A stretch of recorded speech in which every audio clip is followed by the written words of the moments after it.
Welcome to the Finding Financial Freedom podcast with the Frugal Physician, where Dr. Disha Spath will be your companion on this exciting financial adventure. Get ready to conquer debt, build wealth, and embrace a mindful spending lifestyle that will empower you to live life on your own terms.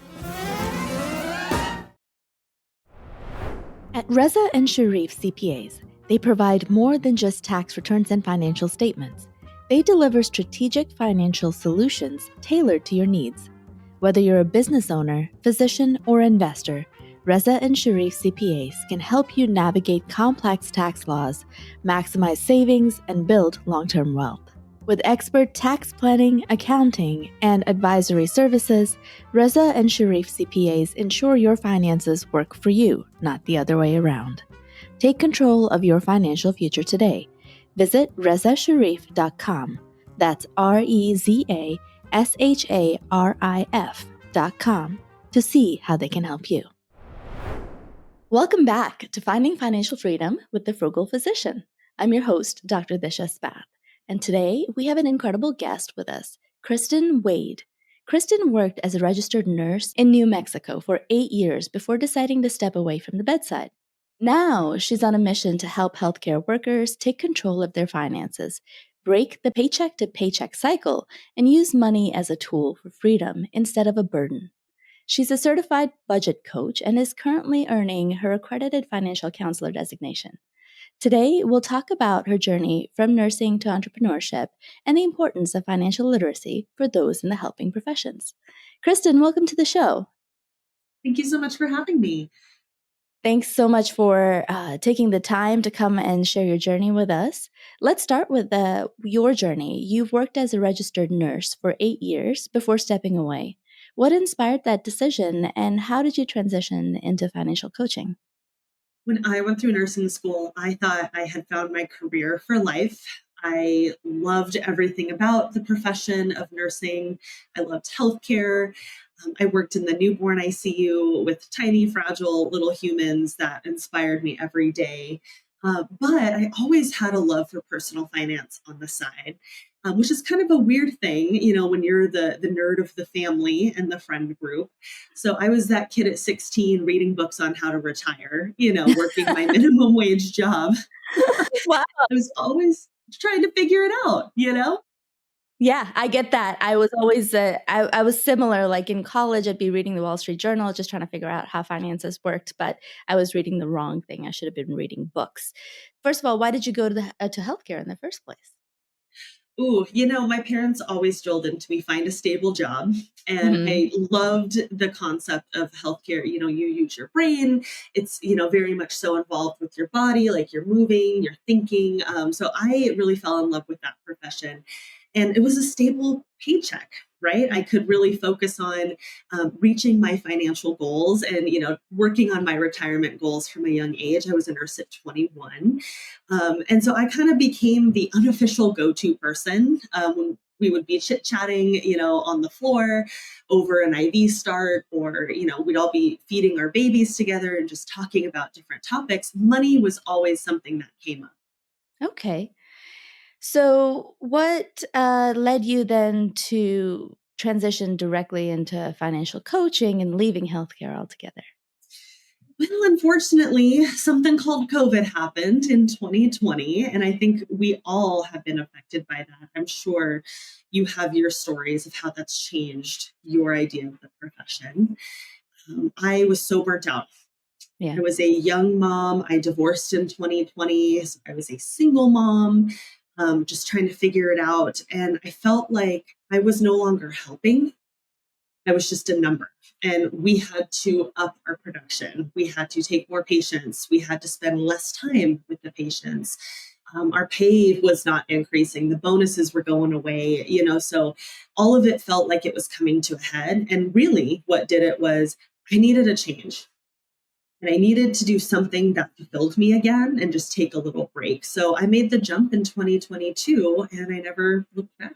I hear that. There was a lot of discontent during the COVID pandemic because, our numbers were falling, the hospital numbers were falling, and we found ourselves fighting to get PPE, and just basic protections. And while we were being glorified as heroes in the society, at least in some of the places that I worked at, not all.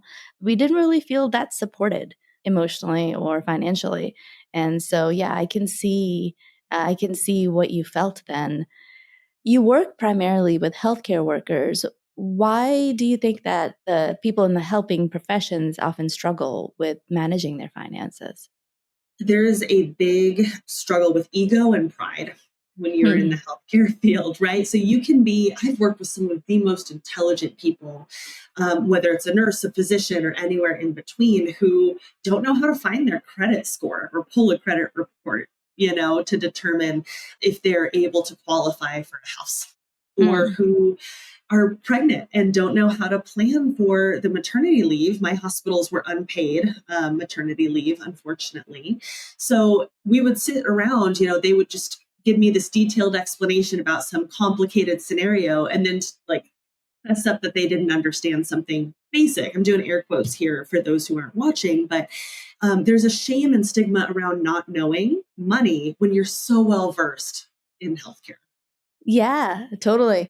A lot of us have been studying so hard for medicine and, learning health that we never really learned the basics of money management.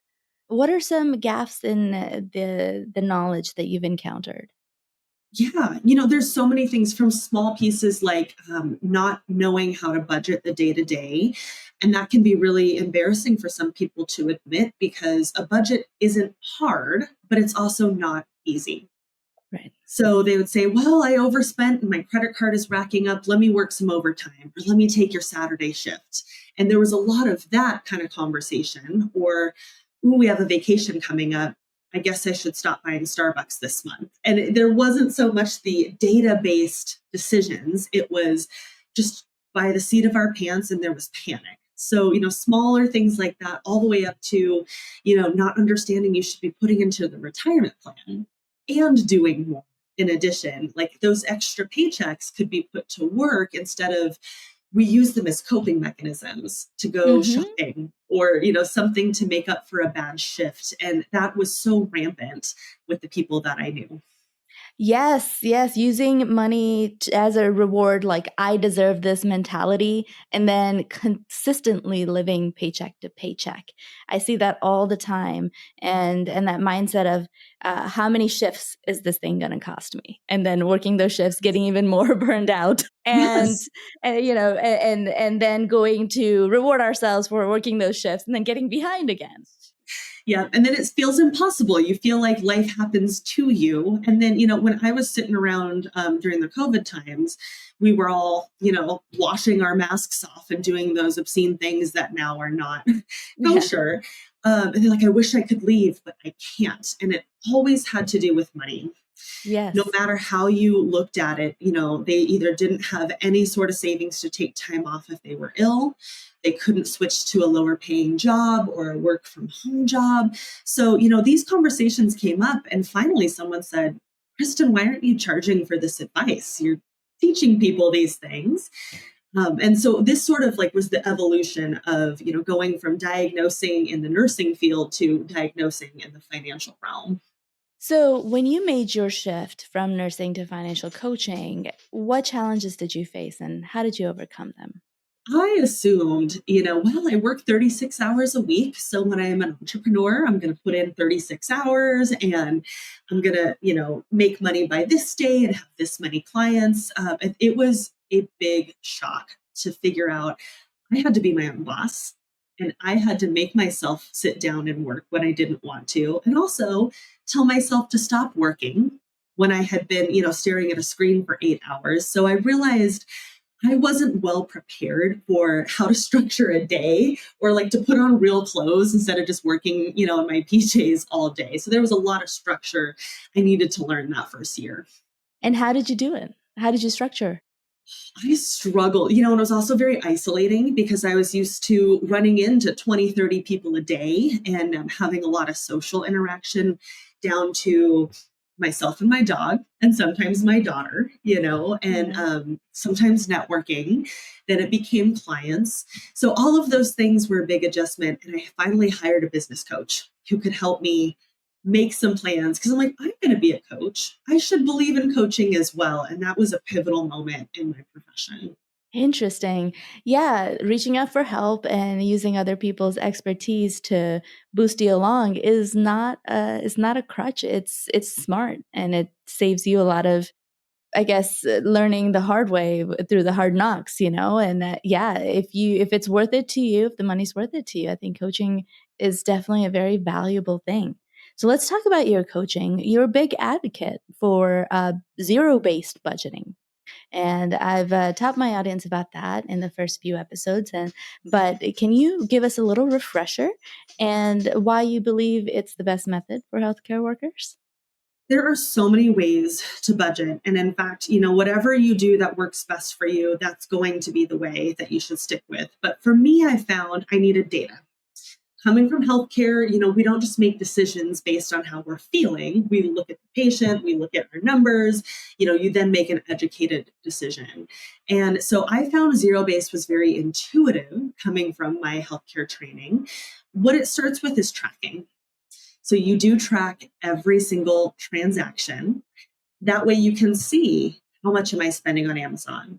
How much am I spending at Starbucks? I've got my Starbucks right in front of me, like that way you can see where your money is going. And once you have an idea of the data, then you start making a plan for it. Zero-based simply means you are budgeting the dollars you have today in your checking account all the way down to zero. So every single dollar, if I have $1,000 in there, I know that I need $500 for my car payment, $200 for my cell phone, maybe another $100 for groceries this week, all the way until I've run out of purposes for that money.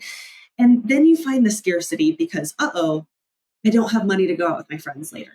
And I can't count on a paycheck coming next week. So it forces you to say, well, maybe I'll spend $50 on groceries, use up my pantry items so I can go to dinner with my friend, right? It makes you fit the money in as opposed to putting it on a credit card.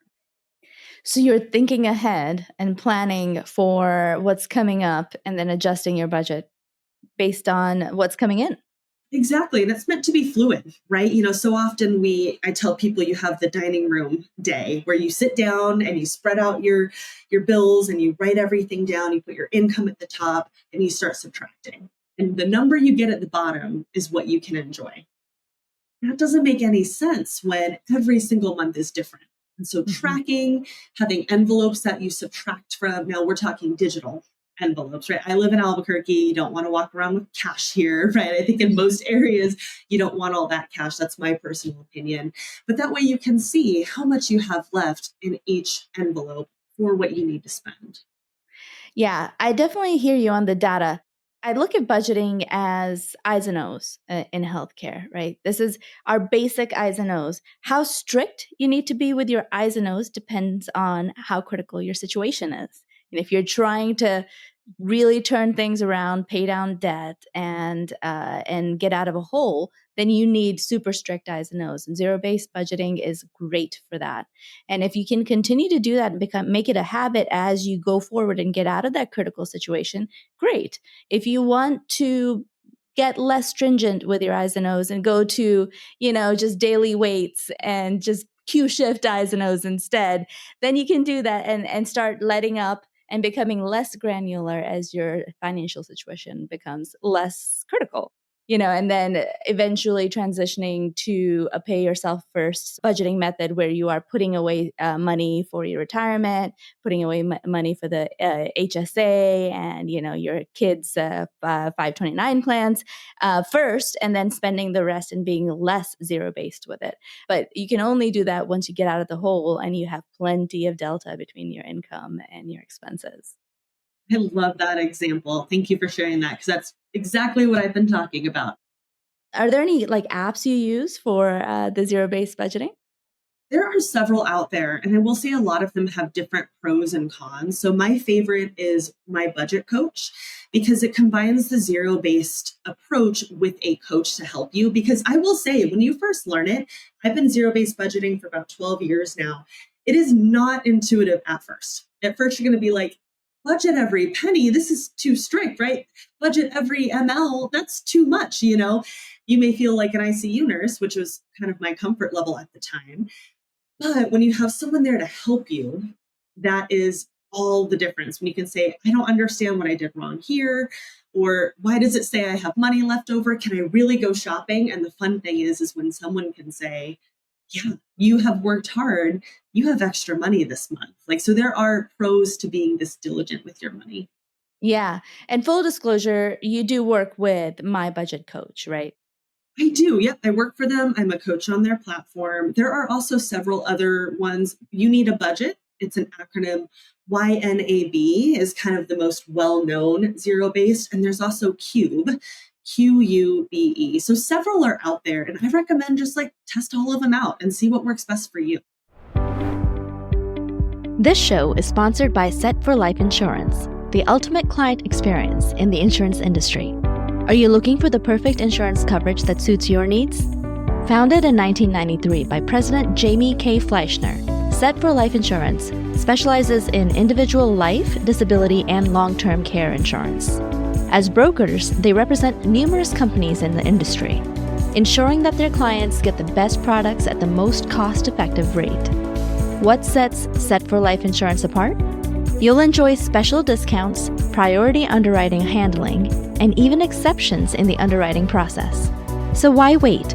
Contact Set for Life Insurance today and let them be your insurance partner for life. Visit their website at www.setforlifeinsurance.com or call them toll-free at 1-888-553-3559.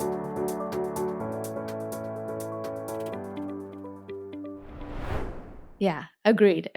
Yeah, this isn't a sponsored episode, but Kristin works for MyBudgetCoach and can give you personal information or back of the room information on this budgeting app. So definitely, there are so many different apps out there. And I think anything else in finance, personal finance is personal. And what's going to work for one person doesn't work for other people, but it's good to know all the options out there. Yeah, even if you just start with a spreadsheet. I know people who have done zero-based that way. It can be a lot more work because there's not the tools built in of automatically importing your bank statements. But, the most important thing is to start. Yes, that's what I use. I use the line item budget, where I just use a Google Sheets, and that works well for my family because my husband is a numbers guy and a project manager, so Excel sort of is like his happy place. Google Sheets is his happy place, and that's what works for him. And we don't do zero based in the looking forward part as much, but we do at end of the month accounting and then sort of planning for the next month. Yeah, and not paycheck to paycheck, but that works for us. It's like dieting, right? One friend has lost tons of weight on keto. One friend has lost tons of weight doing a whole foods diet, right? Another one is really thrilled about this different diet, and they're all getting results. They're all feeling better. How you get there really doesn't matter as long as you feel it's sustainable. Because just like a crash diet, you're not going to, I have people come to me first meeting, I'm done with eating out. I'm done with fun. We're not traveling this year. And I'm like, you're going to fail this way. Let's make it fun, just like any big life change. Yeah. And just like dieting, any sustainable diet feels like you're winning at life, really. Mm-hmm. You make small changes that you can sustain that aren't too painful. And then, your body feels better, you look better, and you feel like you're winning. And that's what budgeting should feel like. Yes. So you faced some big transitions in your life, leaving your career. We haven't talked about your family situation, but I happen to know that you're a single mom and you went through a divorce. Tell us about that process and how did budgeting support you through those difficult times? I think it's so sad when I'm sitting with someone and they are contemplating leaving a situation, whether it's their marriage, a job, where they live, and they feel stuck because of money. And that is something that I work really hard with my clients that you should have all the choices in the world available to you within reason. Money should not be holding you back. And so because of budgeting, because I had a really tight grip on things, I had no debt at the time. I was just working on paying down my mortgage, which I don't consider that debt. I know some people in the FI world do. I was looking at everything. I was unhappy in my marriage. And I was able to say, okay, let's pretend you didn't have his income. Could you make it? Could you keep the exact lifestyle for you and your daughter? Maybe some cuts here and there, but could you keep your house? Could you keep food on the table with your current job? And when I figured out I could, that was really empowering to be able to make the choice to leave my marriage. Now, my ex-husband's great. We have a great relationship, right? But I didn't want to be married to him anymore. Just like I didn't want to be married to a career in healthcare when I burned out. Let me tell you, I burned out hard. So it was like, I either stay here and I am no longer the best nurse I can be, or I look at my money. How long could I last until I got my first client? How much do I need for my bare minimum expenses? My insurance and my utility bills and my mortgage. And those are the types of things that they can be scary. But when you have someone to walk you through, I was my first client, for my own coaching, it really becomes tangible when you just have a number to get to. Yeah. So, healthcare is different. The profession's different than a lot of other 9-to-5 jobs, right? We're often working crazy hours and seeing really traumatic things, having to deal with that. How do you address the unique financial challenges faced by healthcare professionals in your coaching practice? We are unique in that we tend to cope a lot with things that require money, right? Going out to eat because it's been a long shift and you cannot cook, taking those trips for little breaks, buying those nice fig scrubs that, I could never spend money on, but people love them, right? Like whatever it is. So rather than avoiding that and saying, hey, you're going to cook at home every single night, we're going to say, hey, this is what your life is. You're going to budget to eat out 3 times a week for those 3 shifts. And if you don't need it, that's extra money that goes towards your goals, Nice. right? So stripping down the shoulds of financial management really does help the healthcare workers because they already feel so pulled in different directions, spread thin. Most of my clients have children who are always wanting something, right? And so we have a lot of conversations around how can we meet in the middle? You may not pay off debt this year, but you can pay it off within the next few years and still live your life, still find balance. And one of the biggest things we work on is just not doing overtime shifts. Starting there, being able to live on a little bit less money and then slowly making progress. I like that. Not counting on overtime shifts to fund everything in your life and living within the means of the shifts that you already have. And and what I hear when you talk about that is you're taking away some of the guilt associated with, a lot of times when we go out, especially if I get food at work or go out to eat after a shift, I feel really guilty because number one, it's spending money. Number two, it's unhealthy most of the time. And, at least you are taking away the guilt of spending money that I'm working to earn right now, and by budgeting for it and just being prepared that, in reality, I may not get to cook and therefore I have to go buy some food and, and making that stress just a little bit less for your healthcare workers. I like that. Yeah, we get to set the budget, so people who are tracking and they say, wow, I spend $400 a month on dining out. Oh my gosh, like depending on their overall picture, we may just put a line item in the budget to set aside $400 a month and say, Right. There, it is for you to spend. And if you don't spend it, we can give it another purpose, right? And they may then be motivated because they have the permission, to say, I actually want $100 of that to go towards my kid's 529 this month. Like that would be cool. And it's more in their control when we set that money ahead. In fact, I had a client and she had a charge on her credit card. I was like, what is that for $350? And it was a feng shui professional who came to her house. She's like, I'm so embarrassed. I love when they come to my house once a year. I'll stop doing that. And I said, let's put it in the budget. We'll save up every month for it. Next year, it'll be paid for, right? It'll be in cash. And she was so excited. It didn't have to be rice and beans. Like I do not subscribe to that philosophy of you have to cut everything out. Yeah. First of all, I mean, you can get really creative with rice and beans. I just want to say, like, everyone knocks on rice and beans.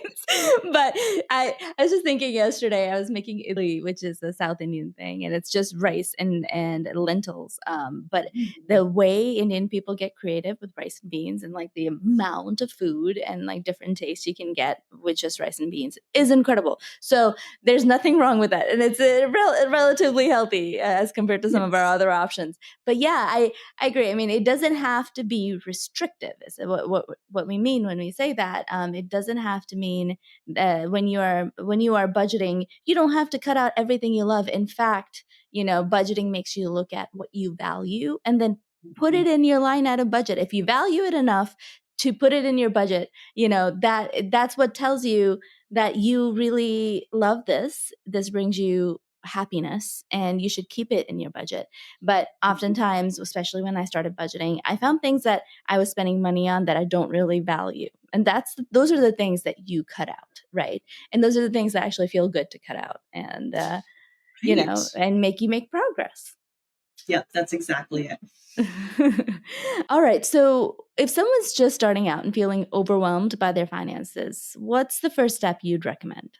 Well, you are not alone. I think regardless of where you are in your journey, even if you've tried budgeting in some capacity before, you've maybe had an app or been in a program, or even just sat down with all of your bank statements and it didn't work before, give yourself some grace in that whatever you do to start is better than nothing. So, I use this analogy a lot, but like dieting, you're not going to immediately go throw away everything in your pantry and only eat the healthy foods. You're going to start slow. So realize tracking is the first step and you don't even have to analyze it. Just start writing down, where is your money going? And that in and of itself can be kind of a call to action when you're like, Amazon. In fact, I just worked with a client who spent $14,000 on Amazon last year. We learned this through tracking. Oh my God. I mean, how did you get to that information though? Because it's really difficult to find out what you spend money on Amazon. Which is what they like. I will say, I'm not a conspiracy theorist, but Apple charges, Amazon charges, because they come through so randomly at different amounts. It's meant to keep you in the dark so you don't dig into it and you get overwhelmed. So this client had diligently tracked and used a digital envelope system for a year. And we looked back. We just said, hey, in this envelope of Amazon, you put $14,000 in there over the course of the year. Like that is how much left. And she couldn't even tell me what she bought. It was probably toilet paper and, door stops and random little things. But she was like, oh my gosh, that could have paid off my most stressful credit card. Mm-hmm. So, even if you were just writing it down and looking, I would not jump immediately into action. I would just spend a month observing, see what your life looks like, and realize every month is different. And then pick one thing you want to change. Like, for example, my Starbucks was a little high this last month because we had a crazy family schedule. So I'm like, okay, I'm going to buy the nice syrups. I'm going to make some coffee at home 4 days a week instead of 2 days a week. So small changes can add up. Remembering that as long as you are keeping up with it, anything you do to budget will be effective.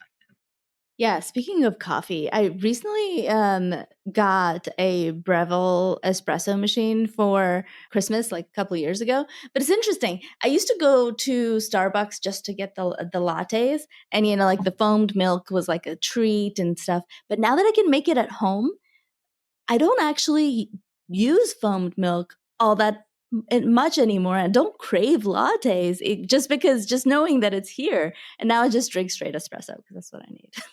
There you go. Sometimes it's the experience, right? Sometimes people are like, I don't even like Starbucks. I feel like I'm talking a lot about them today, but whatever it is, they just like the experience or having someone make them a cup of coffee for once. I work with a lot of tired mamas who are like, if I could have someone do one thing for me, I'm going to spend $7 for that. So, it's not, none of the advice you get online is going to be tailored to you. So having someone who knows you, an accountability partner who can say, this is important to you, but this may not be, that's what can make the difference long term.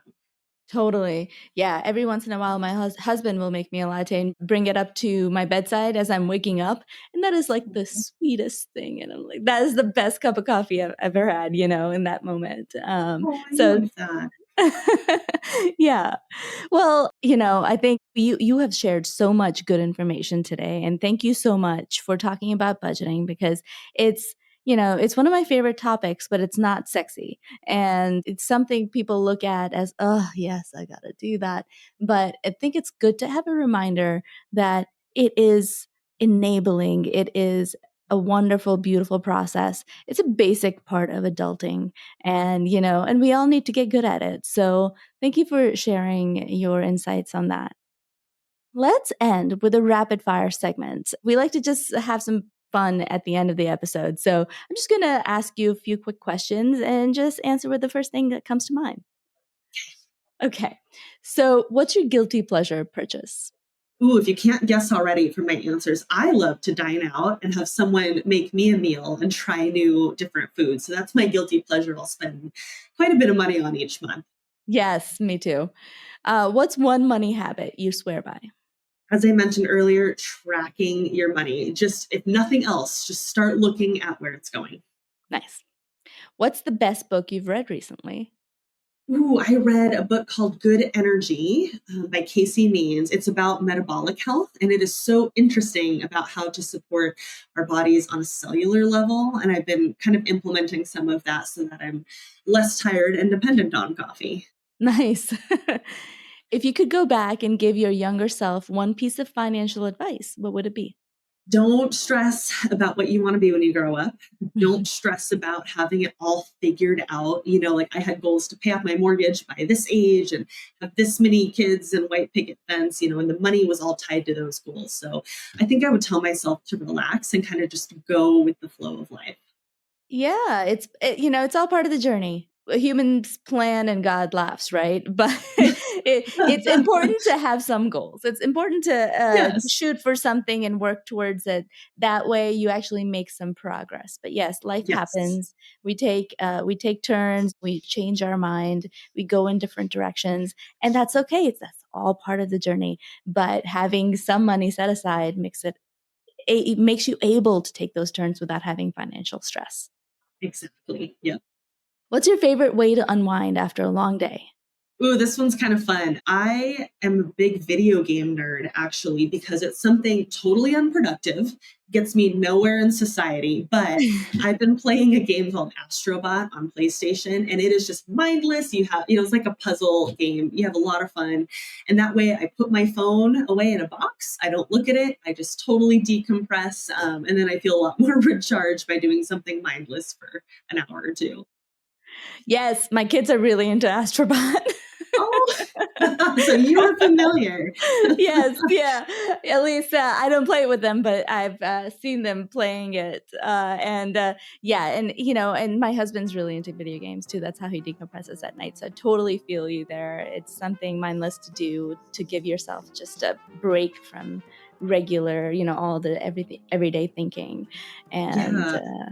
it's kind of meditative in a way, so. It is. I used to think relaxing had to be productive. So I would read a book or, something that had a goal attached to it. I would exercise for relaxation. But really, like I found I was just continuing my workday without the label of work.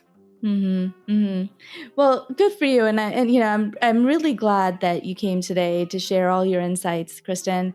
It's been such an inspiring conversation. Thank you so much for having me, and I hope your listeners have gotten something out of this. And as always, thank you for your time. Where can our listeners find you to learn more about your coaching? Yep. So I own Fiscal Bliss Financial Coaching. It is www.fiscal-bliss.com. But I do most of my coaching on MyBudgetCoach. And so those will probably be linked, www.mybudgetcoach.com. Wonderful. To all our listeners, thank you for tuning in to Finding Financial Freedom with the Frugal Physician. If you enjoyed today's episode, be sure to subscribe, leave a review, and share it with someone who might benefit from Kristin's amazing insights. Until next time, take care and keep working towards your financial freedom. And most importantly, stay frugal, y'all.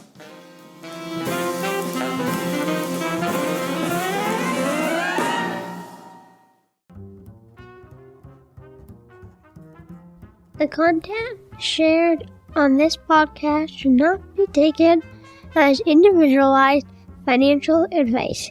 We are here to share our knowledge and experiences, but it is crucial to consult with professionals such as accountants, financial advisors, or attorneys who can provide personalized guidance based on your specific needs.